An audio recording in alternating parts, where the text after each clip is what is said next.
आइए नवाब नादिन चंगेजी, आइए जरा पुतले पे नजर डालिए। तुम कैसे भी करो, तुम कुछ नहीं रख, तुम्हारे पास कुछ है ही नहीं, तुम कुछ रख भी नहीं सकते, कुछ रखा भी नहीं, जगह खाली है, जैसे भी नहीं रखो नहीं रखा।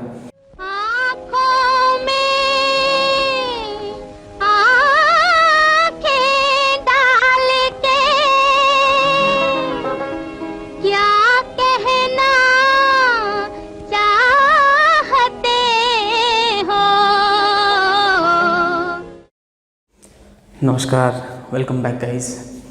आज हम डिस्कस करने वाले हैं about how is zero factorial consider to be 1।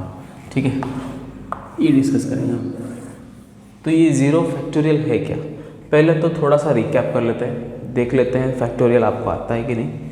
अगर आपको पता है कि factorial is nothing but the continuous multiplication of natural numbers till n, मतलब if you are writing n factorial where n belongs to a natural number, then see it is a whole number, 0 is a whole number, so without 0 we are just taking it. So if you take n factorial, it is 1. Let us write in the reverse fashion, n minus 1, n minus 2 up to 1. So this is n factorial, the continuous product of numbers till n, right? So where this is already, you must be knowing this. So for example, I'm just giving you an example. If you take 6 factorial, you'll just have 6 into 5 into 4 to 3 to 2 into 1. So this is 720, right? So this is just an example for you to get a recap over what is n factorial. Fine. So the problem is, all of us know that 5 factorial will become 120, 4 factorial will become 24, 3 factorial will become 6, 2 factorial will become 2, 1 factorial will become 1, but 0 factorial, that is a crazy question, because 0 factorial के लिए this thing does not hold. We cannot multiply 1 into 0. No, it is giving you to multiply starting from 1, but 0 factorial itself is 0 is less than 1. That is the problem here. So how to analyze it? See, mathematicians have already told us that 0 factorial should be taken as 1. इसको 1 लेना ही चाहिए, ये हमें बोल के गए, लेकिन इसको 1 क्यों लिया जाता है, थोड़ा उसको एनालाइज करते हैं, देखते हैं। ठीक है, इसको मैं मिटा रहा हूँ। चलो, अगर हम थोड़ा आगे जाएं और देखें कि जो n फैक्टोरियल है, दैट इज़, ये पहला एक्सप्लेनेशन हम देखते हैं। n फैक्टोरियल जो है, that is also what we can say, how to write it, we can write it as n plus 1 factorial by n plus 1 without any problem.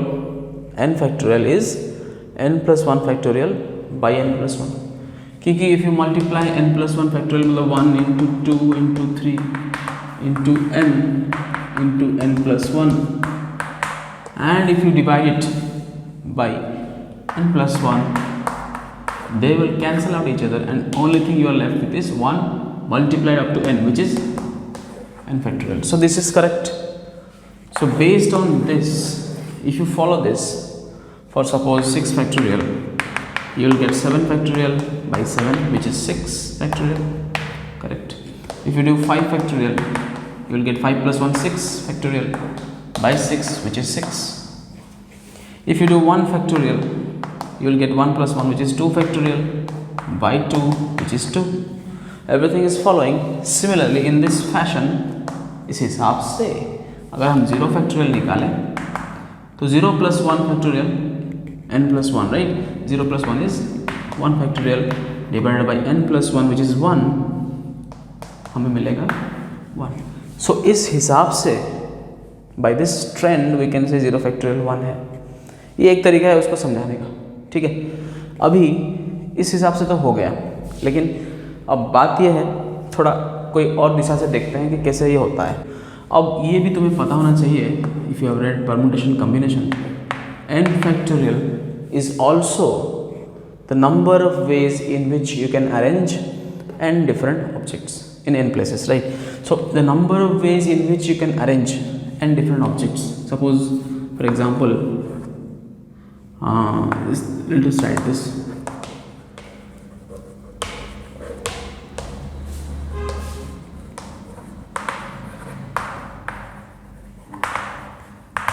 n objects in n places, ठीक है. For example तुम्हें मान लो 3 objects दिए, ठीक है. You have 3 objects, let it be 3 colour के pencil box, red, blue and white. तो if you go on and arrange them 3 different objects in 3 places, तो तुम्हारे पास 3 जगह है उसको अरेंज करने के लिए. ना ये पहला जगह जो है you can fill it in how many ways, 3 ways. ये पहले जगह को तुम या तो ब्लू या तो ग्रीन या तो येलो, इनमें से कोई भी कलर लेके यहाँ पे डाल दो, because you have the freedom. Then you will fill up the second place, one of them is gone, ठीक है. इनमें से एक चला गया, मुझे नहीं पता कौन सा चला गया, ब्लू चला गया, ग्रीन चला गया, येलो चला गया. मान लो येलो चला गया, अभी ब्लू ग्रीन बचा. तो ये द्वितीय जगह जो है इसको फिलअप करने के लिए यू हैव 2 वेज, या तो ब्लू या तो green.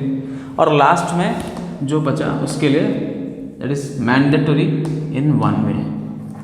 Since these are all, you know, since after you finish up the 3 places the job is done, then you have to multiply their own number of ways, right? So this is independent and dependent cases in conditional probability, you will study in class 12. So if this is 3, 2, 1, so 3 into 2 into 1, it is 6 ways, or you can say it is 3 factorial ways. So filling of 3 different places with 3 objects, you know, you can do it in 6 ways, considering the 3 objects are distinct. So this is in 6 ways you can do, which is 3 factorial.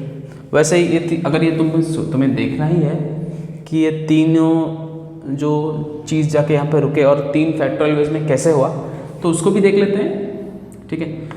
Blue green yellow,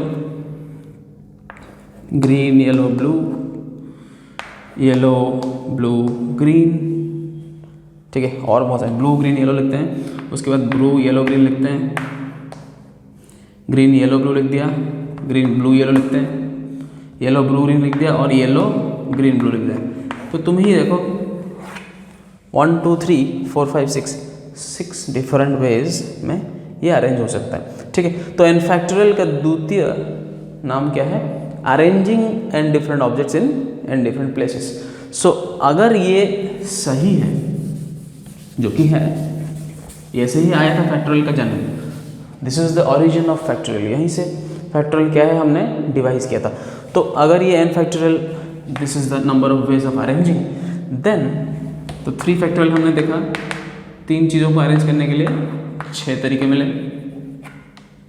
अब अगर 2 चीज़ें हैं तो 2 चीज़ों को arrange करने के लिए 2 तरीके हैं. मान लो तुम्हारे पास 2 कलर के पेंसिल है, एक ब्लू पेंसिल है, एक ग्रीन पेंसिल है. या तो तुम ऐसे रखोगे ब्लू ग्रीन, या तो ऐसे रखोगे ग्रीन ब्लू, ठीक है. 2 ही तरीका है, ये एक तरीका, ये दूसरा तरीका. तो 2 चीज़ों को रखने के लिए, अरेंज करने के लिए 2 तरीके, ठीक है. अगर तुम्हारे पास एक ही चीज़ है, मान लो तुम्हारे पास एक ही चीज़ है, एक ही कलर का पेंसिल है, तो उसको कैसे अरेंज करोगे भाई? एक ही तरीके में ना, या फिर 1 फैक्टोरियल वे में. इसी तरह अगर मैंने तुम्हें बोल दिया यू हैव नथिंग, तुम्हारे पास कुछ नहीं है, ना तो ब्लू पेंसिल है ना तो ग्रीन पेंसिल है, you have nothing. In how many ways you can arrange nothing? थोड़ा संभाल लेना.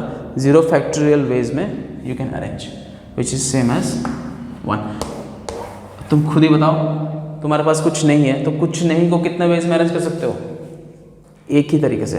अब तुम बोल सकते हो कि कुछ नहीं को हम इन्फाइनाइट तरीके में से अरेंज कर सकते हैं. भाई सही बात है, लेकिन ये ट्रेंड हम फॉलो कर रहे हैं. ये ट्रेंड फॉलो किए तो कुछ नहीं, तुम्हारे पास कुछ नहीं है, तुम्हारे पास एक जगह है, 3 जगह है, 10 जगह है, but you don't have any object, so you can arrange it only 1 way.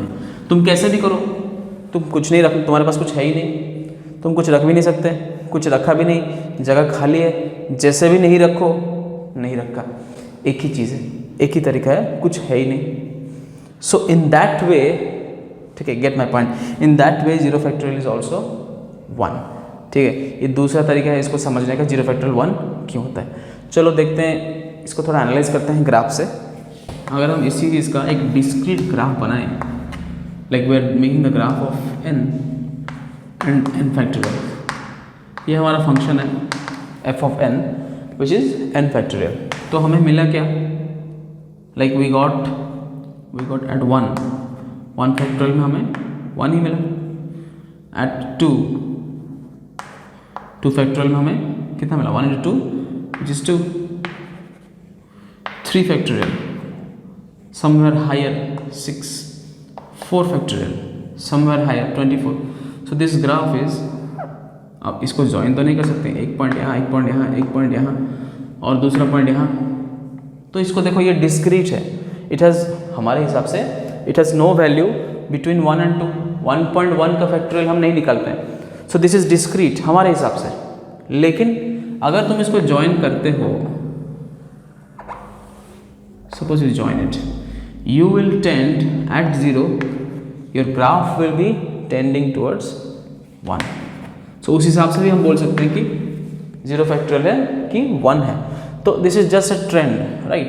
अब यहाँ पे तो हमारे हिसाब से n फैक्टोरियल हमने जितना पढ़ा है, फैक्टोरियल 2 फैक्टोरियल 3 फैक्टोरियल ये सब तो पढ़ा है, और भाई 1.5 फैक्टोरियल होता है क्या, या फिर 2.5 factorial. Suppose someone rights you कि 2.5 फैक्टोरियल, तुम क्या बोलोगे, अरे ऐसा नहीं होता, क्योंकि 1 into 2 into 2.5 नहीं करते हम, 1 into 2 into 3 ऐसे चलते ना, वे गो इनटू नेचुरल नंबर्स। अब नेचुरल नंबर्स में ये बिलोंग नहीं करता, तो 2.5 फैक्टोरियल का कुछ मतलब ही नहीं है। लेकिन इसको भी निकाला जा चुका है, ठीक है, इसको भी अगर हमने निकाला है तो it is done by symbol gamma, ठीक है। तो इसको गामा के हिसाब से हमने निकाला है, मैथमेटिशियंस ने निकाला है कि gamma of any n which is not, you know, which is not a natural number, बीच का कोई नंबर है 2.5 factorial, so it is found out by integration of 0 to infinity some constant t, sorry, some variable t to the power n minus 1 e to the power, e is a constant to the power minus n dn, ऐसा निकलता है। अब कहीं कहीं ये gamma का symbol ऐसा है, ठीक है, कहीं कहीं कुछ और है, तो उसमें कंफ्यूज मत होना, जैसा भी सिंबल है गामा ही है। तो ये तुम्हें ज़्यादा व्यस्त होने की ज़रूरत नहीं है, ये कुछ फॉर्मूला है जिससे हम ऐसे ही मतलब 2 और 3 के बीच वाले पॉइंट्स के फैक्टोरियल निकाल सकते हैं, ठीक है। और उसमें भी देखा गया है कि जीरो फैक्टोरियल को 1 ही आता है। सो इस तरह से हमने देखा कि जितने भी तरीके हैं, हमने जिसको भी फॉलो किया, जो भी ट्रेंड से फैक्टोरियल आया है, जो भी ट्रेंड से फैक्टोरियल आया है, हमने देखा कि zero factorial is conveniently not zero but 1, ठीक है। So I hope it helps you, ठीक है। I hope you understood what I told you. So hope you like the video, thank you, share and like if you like, okay, take care, bye bye।